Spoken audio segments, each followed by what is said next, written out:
सोचो, मेंडल ने प्लांट्स को क्रॉस करके सिर्फ ऑब्जर्व नहीं किया बल्कि पैटर्न ढूंढा।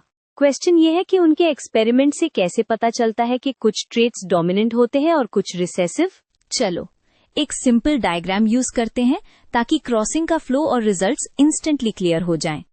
मेंडल ने स्टार्ट किया ट्रू ब्रीडिंग प्लांट से, मतलब एक trait generation after generation same आता था, जैसे पूरे टॉल प्लांट्स और पूरे शॉर्ट प्लांट्स।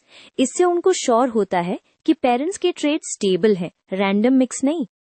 अब जब उन्होंने टॉल और शॉर्ट को क्रॉस किया, फर्स्ट जेनरेशन के सारे ऑफस्प्रिंग टॉल निकले। यही की क्लू है। अगर शॉर्ट ट्रेट गायब सा लग रहा है तो टॉल ट्रेट उससे मास्क कर रहा है। इस मास्किंग ट्रेट को ही डोमिनेंट बोलते हैं।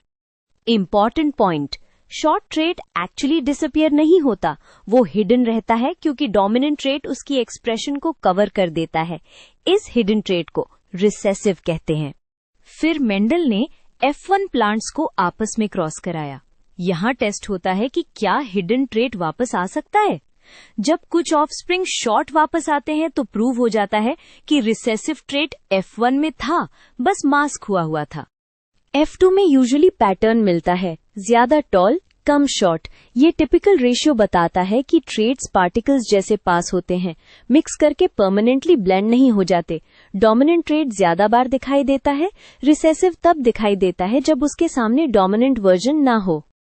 ये रेशियो दिखाता है कि डोमिनेंट ज्यादा बार एक्सप्रेस होता है, रिसेसिव तब जब दोनों साइड से रिसेसिव वर्जन मिले। तो मेंडल के एक्सपेरिमेंट्स का बॉटम लाइन ये है कि एक ट्रेट दूसरे को मास्क कर सकता है, इसलिए डोमिनेंट और रिसेसिव का कॉन्सेप्ट आता है।